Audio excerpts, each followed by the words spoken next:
Question number 20 লৈকে আগতে আলোচনা কৰা আছিল। আজি কুৱেশ্যন নম্বৰ 21 পৰা আৰম্ভ কৰিবলৈ গৈ আছোঁ। কুৱেশ্যন নম্বৰ 21 কি কৈছে চোৱা, 0,4, 0,00 আৰু 3,0 শীৰ্ষবিন্দু বিশিষ্ট ত্ৰিভুজৰ পৰিসীমা হ'ল। ইয়াৰ পৰা তোমালোকক পৰিসীমা উলিয়াব দিছে। একেবাৰে ইজি হয় এইটো, তোমালোকে এনেকুৱা অংক কৰি আহিছে আগতে, তোমালোকে চাই যোৱা। ইয়াতে চোৱা, মই ইয়াতে ত্ৰিভুজটো ABC বুলি ধৰিছোঁ। A তোমালোকে 0.4 বুলি ধৰিবা। তাৰপিছত B তোমালোকৰ দিয়া আছে 0,0 আৰু তৃতীয় শীৰ্ষবিন্দুটো দিয়া আছে তোমালোকৰ 3,0। পৰিসীমা উলিয়াব দিছে মানে কি, তোমালোকৰ কি হ'ব, AB plus BC plus AC। এই তিনিটাৰ আমি প্ৰথমতে ভেলু উলিয়াম, মান উলিয়াম। তাৰপিছত এই তিনিটা AB plus BC plus AC যোগ কৰি দিলে যিটো আহিব সেইটোৱে হ'ব তোমালোকৰ এনচাৰ। তো প্ৰথমতে আমি AB উলিয়াম। তোমালোকৰ সূত্ৰ কি আছিল, x2 minus x1 whole square plus y2 minus y1 whole square. এতিয়া য'ত যি মান আছে বহাই দিয়া। এইটো হৈ যাব তোমালোকৰ কি, x1 y1, এইটো হৈ যাব তোমালোকৰ x1 y1 আৰু তোমালোকৰ এইটো হৈ যাব x2 y2। ঠিক আছে, এনেদৰে তোমালোকে বহাই দিয়া। তো তোমালোকৰ x2ৰ ভেলু কিমান আছে, ইয়াতে x2 আছে তোমালোকৰ 0 মাইনাছ x1 কিমান আছে তোমালোকৰ, x1 আছে তোমালোকৰ 0, 0 হোল স্কোৱাৰ। ইয়াতে ৰুট অভাৰটো দি ল'বা। তাৰপিছত প্লাছ y2 তোমালোকৰ কিমান আছে, y2 মানে 0 আছে, মাইনাছ তোমালোকৰ কি আছে, y1 কিমান আছে, y1 আছে তোমালোকৰ 4 আছে, 4 ব্ৰেকেট হোল স্কোৱাৰ। মই এটা কৰাই দিছোঁ, তাৰপিছত মই জলদি কৰি দিম। ঠিক আছে, তো এইটো তোমালোকৰ কি হৈ যাব, 0 এইটো তোমালোকৰ কি হৈ যাব, এইগুলো সব ডাইৰেক্ট তোমালোকৰ কি হৈ যাব, এইটো 4 স্কোৱাৰ। এইটো 4 স্কোৱাৰ মানে কি, তোমালোকৰ 4 স্কোৱাৰ মানে তোমালোকৰ 16 হৈ যাব। 16 মানে কি, তোমালোকৰ ডাইৰেক্ট এইটো 4 বুলি লিখিব পাৰা। মানে AB তোমালোকে কিমান পালা, 4 পালা। তাৰপিছত তোমালোকে BC উলিয়াই লোৱা। BC চেম ফৰ্মুলাত মই কৰি তোমালোকক দেখুৱাই দিছোঁ। ঠিক আছে, ইয়াতে চোৱা, BC আৰু ACৰ মান দুয়োতে মই ওলাই লৈছোঁ। BC পাইছোঁ মই 3, তাৰপিছত AC পাইছোঁ 4, মানে কিমান পাইছোঁ 5। এতিয়া পৰিসীমা কি হ'ব, AB plus BC plus AC, এই তিনিটা যোগ কৰি দিয়া। আমি AB কিমান পালোঁ 4, BC কিমান পালোঁ 3 আৰু AC তোমালোকৰ কিমান পালোঁ 5, গোটেই মিলি কিমান হৈ যাব 12। তোমালোকৰ অপশ্যন কোনটো আছে, এইটো অপশ্যন, তোমালোকৰ ডি অপশ্যন, এইটো শুদ্ধ হৈ যাব কুৱেশ্যন নম্বৰ 21-ৰ। কুৱেশ্যন নম্বৰ 22ত কি কৈছে, এটা আয়তৰ তিনিটা শীৰ্ষবিন্দু, এটা দিয়া আছে 0,0, দ্বিতীয়টো দিয়া আছে 2,0 আৰু তৃতীয়টো দিয়া আছে 0,3 হ'লে চতুৰ্থ শীৰ্ষবিন্দুটো কি হ'ব। মানে আয়তৰ কথা কৈছে, এইটো মনত ৰাখিবা। ঠিক আছে, আয়তৰ বিপৰীত বাহু কি থাকে, সমান থাকে। তিনিটা দিয়া আছে, আমি চতুৰ্থটো ইজি ওলাব পাৰিম। তো এইটো যদি তোমালোকে চোৱা, প্ৰথমটো তোমালোকৰ কিমান দিয়া আছে, প্ৰথমটো দিয়া আছে তোমালোকৰ 0,0টো ইয়াতে থাকিব। তোমালোকৰ এইটো হৈছে x, এইটো হৈছে x ডেছ, এইটো হৈছে y, এইটো হৈছে y ডেছ। জানা এইখিনি 0,0, প্ৰথমটো 0,0 ইয়াতে থাকিব। ছেকেণ্ডটো দিয়া আছে তোমালোকৰ 2,0, মানে xৰ মানটো তোমালোকৰ 2 দিয়া আছে, yৰ মান 0 দিয়া আছে, ইয়াতে আহিব। তৃতীয়টো তোমালোকৰ দিয়া আছে 0,3, মানে xৰ মানটো 0, yৰ মানটো 3, ক'ত আহিব, এইটো চিধাকে ইয়াতে আহিব। তো এইটো যদি তোমালোকে লগাই দিয়া, এইটো তোমালোকৰ কি হৈ যাব, 2,3 হৈ যাব। বুজি পাইছানে নিশ্চয়।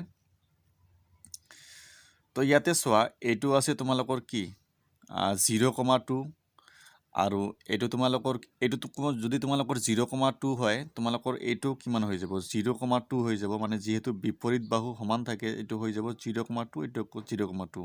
তোমালোকে এইটো বলা 2,3, তোমালোকে এইটো কি হৈ যাব 2,3, ইয়াৰ যিটো বিপৰীত হয়, ইয়াৰ বিপৰীত এইটো হয়নে নহয়, গতিকে এইটো 2,3 হৈ যাব। কোনটো অপশ্যন আছে তোমালোকৰ, চি অপশ্যন শুদ্ধ হৈ যাব এইটো তোমালোকৰ। কুৱেশ্যন নম্বৰ 23 চোৱা, যদি A,0, 0,B আৰু 1,1 বিন্দু তিনিটা একৰেখীয়, তেতিয়া 1/A প্লাছ 1/Bৰ মান উলিয়াব দিছে। 2 দিয়া আছে, 1 দিয়া আছে, 0 দিয়া আছে, -1 দিয়া আছে। এতিয়া চোৱা কুৱেশ্যন নম্বৰ 23, ইয়াতে x1 তোমালোকৰ a দিয়া আছে, x2 0 দিয়া আছে, x3 1 দিয়া আছে, y1 0 দিয়া আছে, y2 দিয়া আছে b আৰু y3 দিয়া আছে 1। তো ত্ৰিভুজৰ কালি কি হ'ব, এইটো আছিল তোমালোকৰ সূত্ৰ। এতিয়া ইয়াতে এনেকৈ মান বহাই দিবা, মান বহাই দিয়াৰ পিছত তোমালোকৰ কি হৈ যাব, এইটো তোমালোকে পাবা ab minus a minus b। তো এইটো তোমালোকক মান উলিয়াব দিয়া নাই, তোমালোকক মান উলিয়াব দিছে কি 1/a + 1/b। ইয়াতে চোৱা দুয়োফালে মই a b ৰে হৰণ কৰিছোঁ, হৰণ কৰাৰ পিছত তোমালোকে 1/a + 1/bৰ মানটো তোমালোকে 1 পাবা। ঠিক আছে, এইটো তোমালোকে চাই যাবা, যদি বুজি নোপোৱা কমেণ্ট বক্সত কমেণ্ট কৰি জনাবা। ঠিক আছে, মোৰ যিহেতু বহুত প্ৰশ্ন আছে গতিকে মই শ্বৰ্টকাট তোমালোকক অলপ বুজাই দিছোঁ। কুৱেশ্যন নম্বৰ 24ত কৈছে x অক্ষৰ পৰা 3,-2 বিন্দুৰ দূৰত্ব উলিয়াব দিছে। x অক্ষৰ পৰা 3,-2 বিন্দুৰ দূৰত্ব। ইয়াতে চোৱা কুৱেশ্যন নম্বৰ 24, ইয়াতে এইটো হৈছে x, এইটো হৈছে x ডেছ, এইটো হৈছে y আৰু এইটো হৈছে তোমালোকৰ y ডেছ। 3,2 বিন্দুৰ ইয়াতে 1 2 3 -1 -2 -3 -1 -2 -3।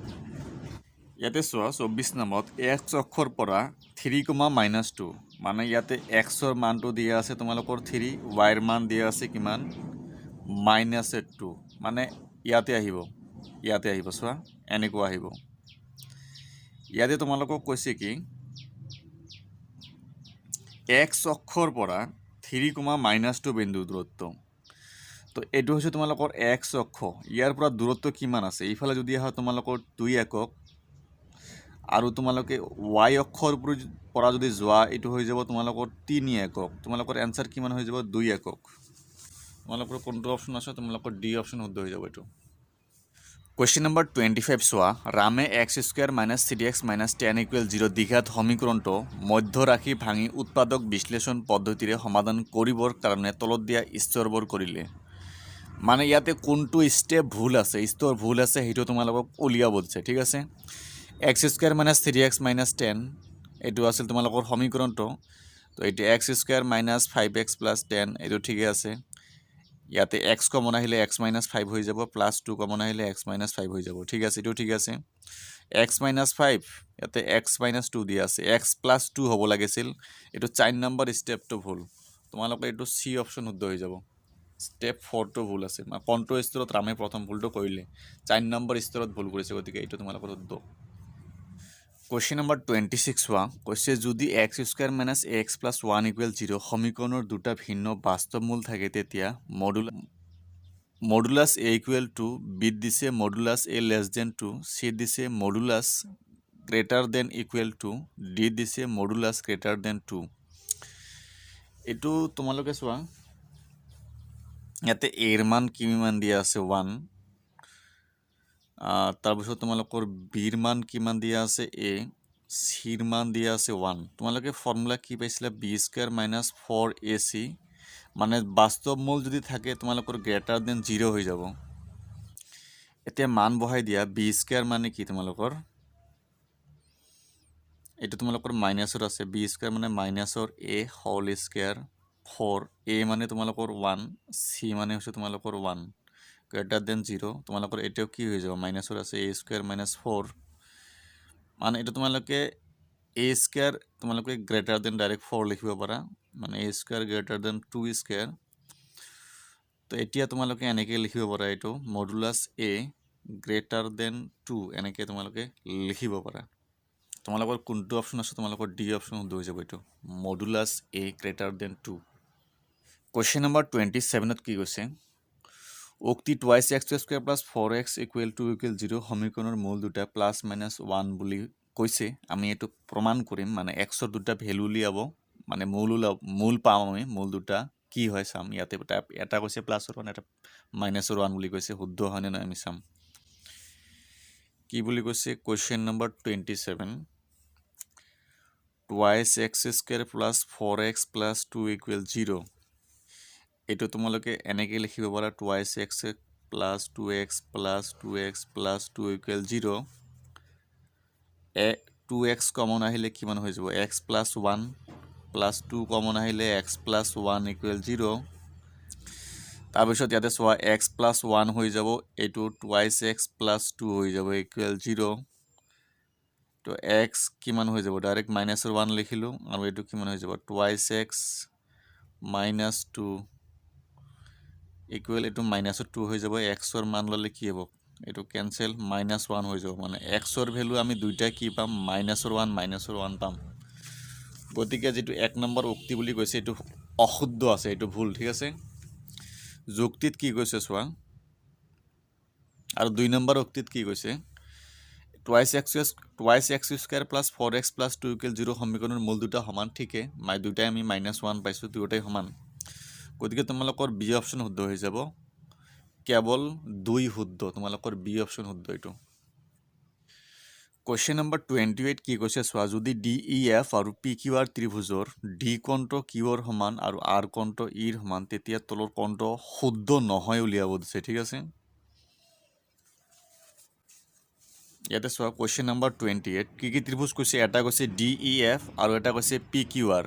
এই ত্ৰিভুজটা যদি মানে এইটো সদৃশ যদি হয়, মানে ইয়াৰে কি বুলি কৈছে, তোমালোকৰ ডি কোণটো কাৰ সমান বুলি কৈছে, ডি কোণটো কিউৰ সমান, ডিৰ সমান কিউ, আৰু তোমালোকৰ আৰ কোণৰ সমান বুলি কৈছে এই কোণটো সমান।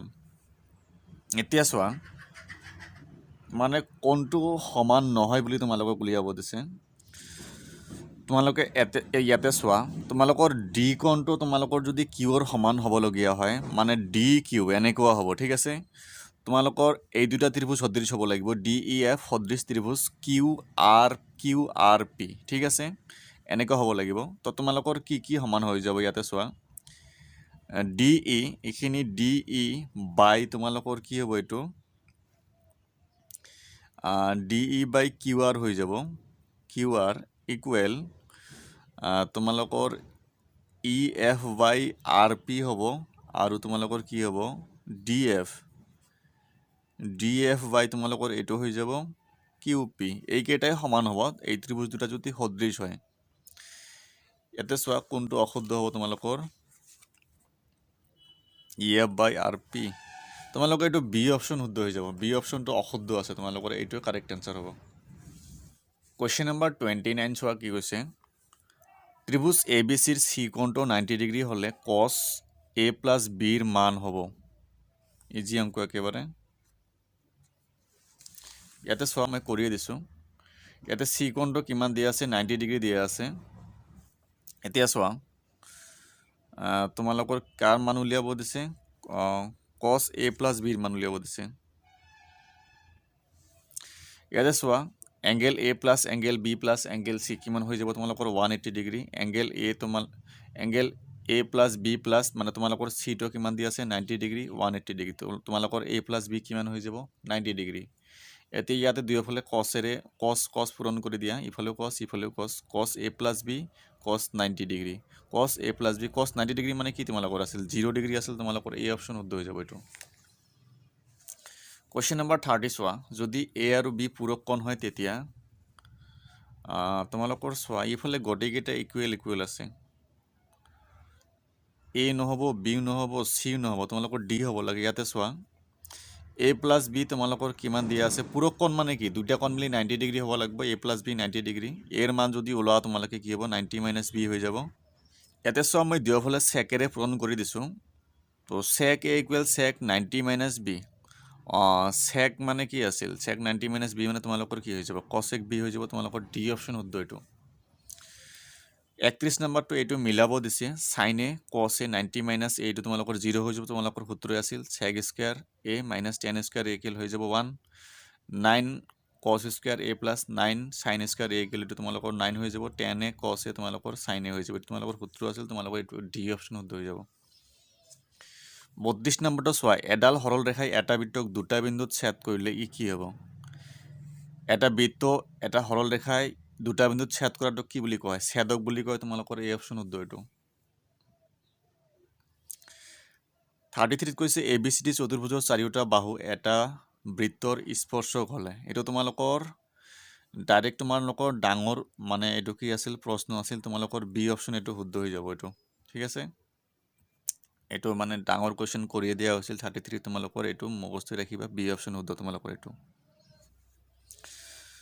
34 যদি পি এ আৰু পি বি দুডাল জিৰ' কেন্দ্ৰীয় বৃত্তৰ স্পৰ্শক যাতে এ পি বি 50 ডিগ্ৰী দিয়া আছে অ এ বি কিমান ডিগ্ৰী হ'ব এইটো তোমালোকক কৰি দিছোঁ যাতে এ পি বি মানে এই কোণটো 50 ডিগ্ৰী দিয়া আছে তোমালোকক কৈছে অ এ বি এইটো অ এ বি এই কোণটোৰ মান তোমালোকক উলিয়াব দিছে এতিয়া চোৱা এই কোণটো উলিয়াবলৈ তোমালোকক এই কোণটো জানিব লাগিব প্ৰথমতে ঠিক আছে এই কোণটো জানিলেহে তোমালোকে এইটো কোণ তোমালোকে ডাইৰেক্ট উলিয়াব পাৰা তোমালোকে এইটো যদি এটা চতুৰ্ভুজ বুলি ভাবা এ অ বি পি তোমালোকে যদি এটা চতুৰ্ভুজ বুলি ভাবা চতুৰ্ভুজৰ চাৰিওটা কোণৰ সমষ্টি কিমান হয় ইয়াতে চোৱা এ কোণ প্লাছ অ কোণ প্লাছ বি কোণ প্লাছ পি কোণ ইকুৱেল তোমালোকৰ কিমান হৈ যাব 360 ডিগ্ৰী হৈ যাব নিশ্চয় বুজি পাইছা এতিয়া চোৱা এ কোণ মানে তোমালোকৰ কি এই গোটেইখিনি এ মানে কিমান তোমালোকৰ 90 ডিগ্ৰী জানা 90 ডিগ্ৰী প্লাছ অ কোণ আমি নাজানো প্লাছ বি কোণো তোমালোকৰ কিমান হৈ যাব 90 ডিগ্ৰী পি কোণ কিমান দিয়া আছে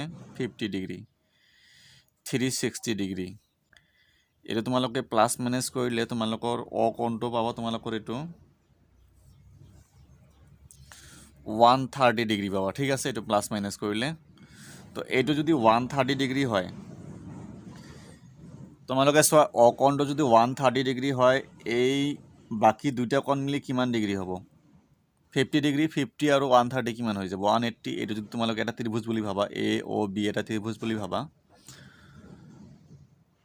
দুইটা মিলি কিমান ডিগ্ৰী হ'ব কৈছোঁ 50 ডিগ্ৰী তো 50 মানে এই দুইটা কোণ যেহেতু সমান সমান আধা হৈ যাব এইটো 25 এইটো 25 তোমালোকৰ 25 ডিগ্ৰী আনসাৰ হ'ব তোমালোকৰ সি অপশ্যন শুদ্ধ এইটো কুৱেশ্যন নম্বৰ 35 এটা বৃত্তৰ কালি আৰু পৰিসীমা সাংখ্যিকভাৱে সমান হ'লে বৃত্তটোৰ কালি এইটো 4 বৰ্গ একক হৈ যাব এইটো মুখস্থ ৰাখিবা ডাইৰেক্ট 36 নম্বৰ যদি এটা বৃত্তৰ পৰিধি আৰু বৰ্গৰ পৰিসীমা সমান হ'লে বৃত্তৰ কালি সদায় সমান হ'ব এইটো মনত ৰাখিবা ঠিক আছে তোমালোকৰ এইবিলাক ডাইৰেক্ট সূত্ৰ বুলিয়ে ভাবিবা কুৱেশ্যন নম্বৰ 37 এটা বৃত্তৰ কেন্দ্ৰত যদি 1 ডিগ্ৰী কোণ কৰা হয় তেতিয়া বৃত্তকোলাৰ কালি কি হৈ যাব তোমালোকৰ বৃত্তকোলাৰ কালি কি আছিল থিটা বাই 360 প্লাছ ইনটু পাই আৰ স্কয়াৰ তো থিটাৰ মান কিমান দিয়া আছে 1 ডিগ্ৰী বাই 360 ইনটু পাই আৰ স্কয়াৰ তো পূৰণ কৰিলে 1 ইনটু পাই আৰ স্কয়াৰ পূৰণ কৰিলে পাই আৰ স্কয়াৰে হৈ যাব বাই 360 তোমালোকৰ এই অপশ্যন শুদ্ধ এইটো কুৱেশ্যন নম্বৰ 38 এটা ঘনকৰ পৃষ্ঠকালি 600 এম স্কয়াৰ হ'লে ইয়াৰ মিটাৰ স্কয়াৰ হ'লে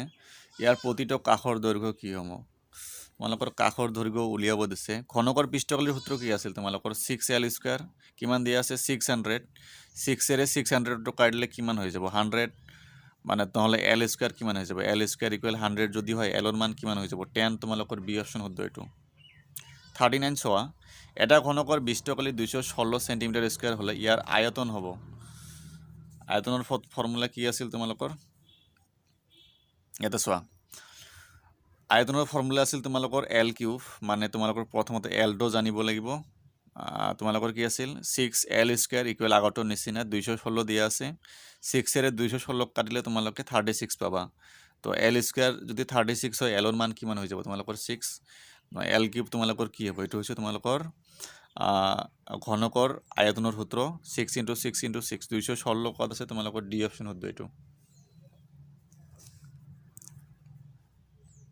40 চোৱা প্ৰত্যেকৰ আয়তন 125 সেন্টিমিটাৰ কিউব বিশিষ্ট দুটা ঘনক মূৰে মূৰে সংযোগ কৰা হ'ল তেতিয়া চৌপলটোৰ পৃষ্ঠকালি মানে আয়তীয় ঘনকৰ পৃষ্ঠকালি উলিয়াব দিছে তোমালোকক ইয়াতে চোৱা তোমালোকৰ কিমান দিয়া আছে আয়তন দিয়া আছে মানে l কিউব দিয়া আছে 125 আয়তন 125 দিয়া আছে তোমালোকৰ l কিমান হৈ যাব 5 হৈ যাব তোমালোকৰ এতিয়া চোৱা আয়তীয় ঘনক হলে কি দুটা ঘনক একেলগ কৰিছে মানে কি এতে চোৱা এইটো যদি তোমালোকে এটা ঘনক বুলি ভাবা ঠিক আছে এনেকুৱা ধৰণৰ দুটা ঘনক মানে কি ইয়াৰ লেংথটো বাঢ়ি যাব না নাই ইয়াৰ মানে দৈৰ্ঘ্যটো বাঢ়ি যাব বাকি হাইট ব্ৰেথ এটা নাবাঢ়িব ঠিক আছে মানে ইয়াৰ যেটো l হয় l টো ডাবল হৈ যাব তো তোমালোকৰ l টো কিমান হৈ যাব l হৈ যাব 5 + 5 যেহেতু দুটা ঘনকৰ কথা কৈছে তোমালোকৰ l টো হৈ যাব 10 তোমালোকৰ যেটো b তোমালোকৰ যেটো প্ৰস্থ b 5 হৈ যাব যেহেতু ঘনকৰ চাৰিওফালে কি থাকে সমান থাকে তোমালোকৰ উচ্চতা কিমান হৈ যাব 5 হৈ যাব তো আয়তখনকৰ সূত্ৰ কি আছিল 2 into L B plus B S plus H L তো 2 তোমালোকৰ এল কিমান 10 বি তোমালোকৰ কিমান 5 50 হৈ যাব ডাইৰেক্ট ক্যালকুলেশন কৰিলে তোমালোকে 250 পাবা তোমালোকৰ এইটো অপচন শুদ্ধ হৈ যাব সি অপচন যদি এটা তথ্যত মাধ্য আৰু মধ্যমাৰ মানে অনুপাতটো দিয়া আছে 9:8 তেতিয়া মধ্যমা আৰু বহুলক উলিয়াব দিছে কোৱেশ্চন নম্বৰ 41 তোমালোকৰ এটা ফৰ্মুলা আছিল বহুলক ইকুৱেল 3 মধ্যমা মাইনাছ 2 মাধ্য এটা 3 ইনটু মধ্যমা কিমান দিয়া আছে 8 দিয়া আছে 2 মাধ্য দিয়া আছে তোমালোকৰ 9 কিমান হৈ আছে 3 × 8 = 24 মাইনাছ 18 তোমালোকে বহুলক পালা 6 এতিয়া তোমালোকৰ মধ্যমা আৰু বহুলকৰ অনুপাতটো লাগে মধ্যমা তোমালোকৰ দিয়া আছে 8 তোমালোকৰ বহুলক পালা 6 কাটাকাটি কৰিলে এইটো 4:3 হৈ যাব 4:3 তোমালোকৰ বি অপচন শুদ্ধ এইটো কোৱেশ্চন নম্বৰ 42 চোৱা প্ৰথম 59টা স্বাভাৱিক সংখ্যাৰ মাধ্য 30 হয়নে নহয় আমি কৰি চাও